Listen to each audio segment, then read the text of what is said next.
O te whātala whātu i le tunu o le nei tai au fau, wha mālo whanau, tai au le nei o le aso lua o tātu au lia, o le aso sifuru walu o le masina nei o Julai, tu sanga lua awhia lua sifuru ma le tolu.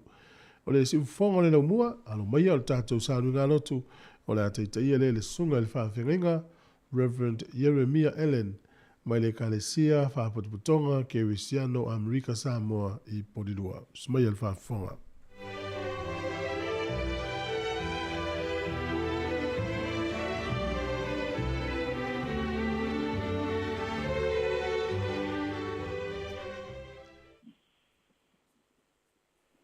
O te whātalo pātu mo whawhera i atu. Pa ia ma le malpele o sio tātou atu o le nei tai au fau. Tai au manuia, tai au totoa i le lofa o le tua. Ai alo maia, mo le tātou tāpua inga i le nei tai au. O le a tātou tāpua i atu i le tua. Leli ie. Sia se mea i te whina ngalo i ai o te whaia. Se o tātou tāua. Le tua lo mātou ta māpa i ai. E pa ia lavala o fio. Mātou o mai whātasi le neita e au fau. Se o mātou whāfo i atu i lau o fio le vi inga mulawa. O le whamanu mo le whanitanga. Mātou wala au le ri ie. A fio mai me whātasi mai lo ngāngpa ia. Tauto rua ina i mātou. Au mātou whaia le nei sauringa. Mātou wala au lea. Ala tulawa ia Yesu lo mātou wali i whaoga. O mātou talo tuai. Amene. O le whaitawina o le tuspa ia. O le amaua le tātou tus whaitau o le neita e ao. Mai le tusi whengai ngwhau. E peru, lona mta upo e sfurma le lua. Ao te whaitawina, le whai upo e lua sfurma lima. Te o atu le whai upo e lua sfurma le iwa. Whaafonga mai i a whiong pa ia le tātou tua. Ia o tau, nei li liu ese o tau i a te ia o lo feta lai mai. Awa a whaina le sao i la tau wena li liu ese i le na feta lai i le lalolang. E matua le sao lava i tātou, pe a li liu ese i a te ia o lo feta lai mai le langi. O lona si ufonga na lulu i nai le lalolangi i iau na pou. A ua fola mai nei eia, ua whape mai. E toi tasi o na o lulu ina. E lena o le lalolangi, ai a toa foi ma le langi. O le nei upi foi, e toi tasi, ua whai loa mai ai le ave senga o ia mea, e mawhai o na lulu ina. Pei o mea ua whaia, ina ia tutu mau o mea le mawhai o na lulu ina. O le nei, ua maua i tātou le mālo e le mawhai o na lulu ina. E tātou whaaftai ai, tātou te au nai i le atua ma le mingao, ma le matau, ia fia mai ai o ia. A wafoi, o lo tātou o tua, o le afi mama ai ia. Pamangia le tua i tātou whaitau, palongongo i ana fiong pa ia, tu maua pēr i a te ia lona vi inga, nei se ia o i whawau. O le a maua se upo e taitaina ai i tātou le neita e au fau, me tusi lea na tātou whalongolongo i ai. Ao te fia whangaina le whai upo e luas furuono, e whapea. O lona si ufonga na lulu i nai le lalolangi i ia na pou. A ua fola mai nei eia, ua whapea mai. E toi tasi o na o lulu ina. Elena o le lalulangi, ai atoa fo'i ma le langi. Manatu e autu iai ma faufaunga o le neitai au. O mea e luluina, ma mea e le mawhai o na luluina. O tātou whanongo i tāla o mea lo tu tupu i le lalulangi i nei naso. O matangi malolosi, o matangi furi whao. O lo longa matawhianga, o mafuie, maafi ua mū sai. Ai le mate lea, o taua ma whewai inga. O whalawe lawe whale nātua, po mala whale nātua ia. O tātou wa ai ma mauri mawina i lunga o televise, o le tio whalonglongo. Me tele o mea ua whale anga ina i leo naso. O whale, o lau ele, o le sami, e o lava ele ea ma le vani manimo. O le tātou whesili lea, aisea. Aisea ua tutupu ai nei mea. A lea lo mori mauaile a whiong pa ia le atua. Whai mai, ele aise mea whale tu mau. Le aise mea e tu mau i le nei o langa. O lona winga, e o mai le taimi, e lulu wina ai mea uma. O le lani ma le lalolani, o le sami a toa ma le ele matutu. A lea lo alanga i fo i le perfetta o hakai, pai mai a ia, e o lava i nu uma, e lulu wina, o feta lai mai ai le ri. Io e, le au whaafonga i le neitai au. E lea o mea e ia o lo tutupu i nei aso. Mea lava o tātou wa aia ma mori mawina. O mea na whaia e tangata, ua lulu ina ma whaaleanga ina. E o lava i le sio manga. I lona mātanga o fie ma lona lanu lau awa. Ua lulu ina ma ave e seina lona mātanga o fie. O mea pele ia i tātou, sa tātou ngā lulue mātiae, o whale, a tātou mea tō tino, whai mai e lulu ina, io e le aise mea e tū mau. O mea ia whale tino, e pala, e whale anga ina, e sorofa, e masofa, e le tū mau. A tātou wa ai le soifuanga lea o tātou walai. O mea ia peo ni tāua, o lo wha mua i leo langa o tangata. O mea i le tū mau. O mea e o mai le teimi po le aso e lulu winai. Pai mai le mau al tustala e pelu. Ia o tou, ne i li liu ese o tau i a te ia.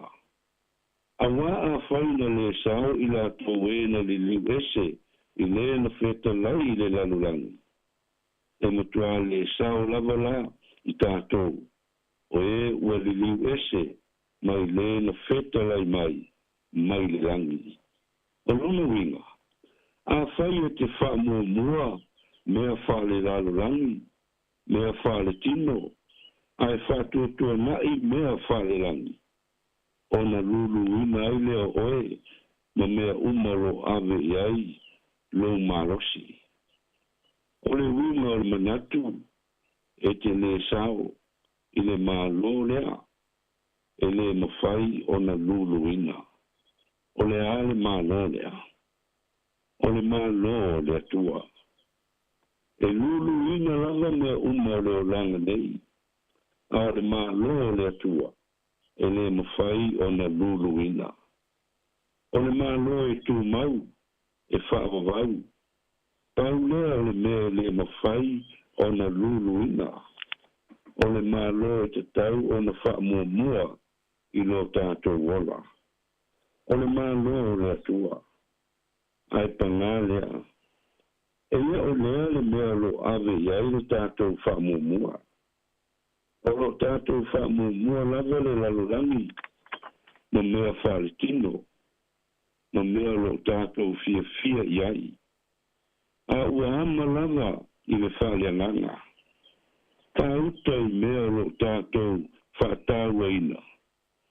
O mea lo tātou wolai, ma ave iai lo tātou whaamumua. O mea ia, e luluina, o mea e le tu mau. O le sili la, le au soi. O le a la sautat. O fea o nei mea e te wha mua I lo wora. O mea I lalo nei, o mea I le ngā. O oe ma lau whiwhilinga, o e fōi ma lau tali. Ai au lava I na wha manino. O mea le lalo rangi, e le tu mauia. E lulu ina ma wha leanga ina. A o mea I le ngā. O le mālo lea o le atua, o le mea lea tu mau. E le mawhai lava, o na lulu ina. O le ala lea, taritonu na fio mai ai o tātou li o Yesu. Se I whai loa mai I a te oe mau, le me ave iai o tātou whamomua. I oe, o le mālo o le atua. Le malo e le mawhai o na luluina, unshakable. Ia tātou whaaftai aina ia I le tua, ma le leo noa. A wā ua ia saunia mo I tātou, le malo e whawawau. Pe o na saunia e le tua, e ala I lona alopele o Yesu ke viso. I lona maliu, malona toi tu manu malo, o lona fina ngalo lea mo oe mau. Ina ia tātou sao atu, I le ola e whawawau, o le malo e le mawhai lava, o na lulu ina.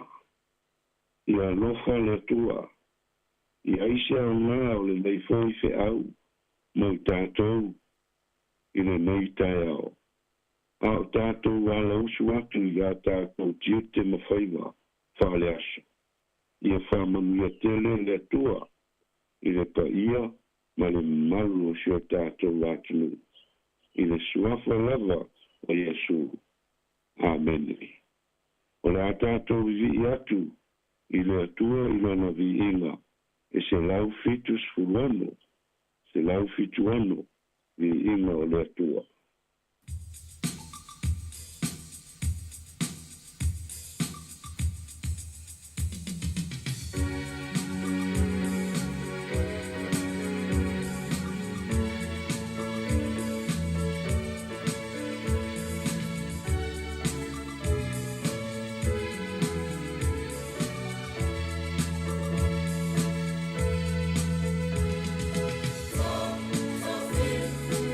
To